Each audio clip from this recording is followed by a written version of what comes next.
सांप और राजकुमार। एक राजकुमार था जो एक अजीब से रोग से पीड़ित था। वैद्यों ने बताया था कि उसके पेट में एक जिंदा सांप है। राजकुमार जो कुछ भी खाता था उसे वह सांप खा जाता था, इसलिए वह राजकुमार बड़ा ही दुबला पतला और कमजोर था। वह कई नामी गिरामी वैद्यों, ऋषि, ओझा, तांत्रिक आदि के पास गया, लेकिन कोई भी उस सांप को बाहर नहीं निकाल पाया। राजकुमार अपनी हालत से इतना तंग आ चुका था कि वह अपने महल को छोड़कर कहीं दूर जाकर एक सुनसान मंदिर में रहने लगा। राजकुमार अब जिस राज्य में रहता था वहाँ के राजा की दो बेटियां थी।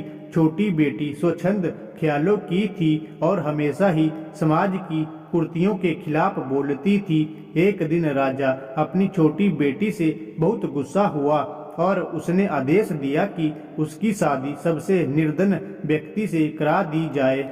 उसने अपने सिपाहियों को सबसे निर्धन व्यक्ति की खोज में भेज दिया।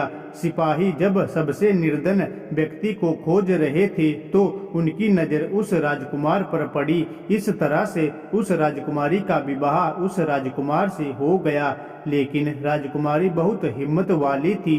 उसने कहा कि वह अपने सोए हुए भाग्य को जगाने के लिए कठिन मेहनत करेगी।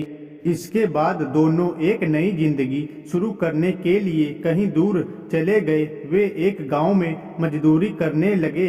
एक दिन वह राजकुमार सोया हुआ था, तभी उसके पेट के अंदर का सांप ताजी हवा खाने के विचार से उसके मुंह से बाहर निकला हुआ था। ठीक उसी समय पास की एक बामी से भी एक सांप बाहर आया और राजकुमार वाले सांप को देखा। दोनों सांप आपस में बहस लड़ाने लगे। पहले सांप ने कहा, बाम्बी में एक अंदर एक खजाना छुपा है।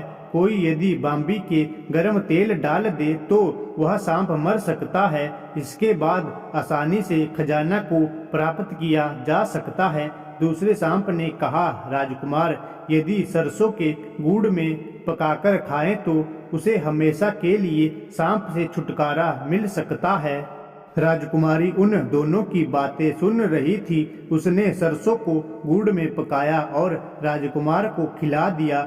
इससे राजकुमार के अंदर का सांप बाहर निकला और दम तोड़ दिया। फिर उसने गर्म तेल को बाम्बी में डाल दिया। इस तरह से उसका सोया हुआ भाग्य जाग गया। इस कहानी से हमें ये शिक्षा मिलती है कि हर रात के बाद सुबह अवश्य होती है।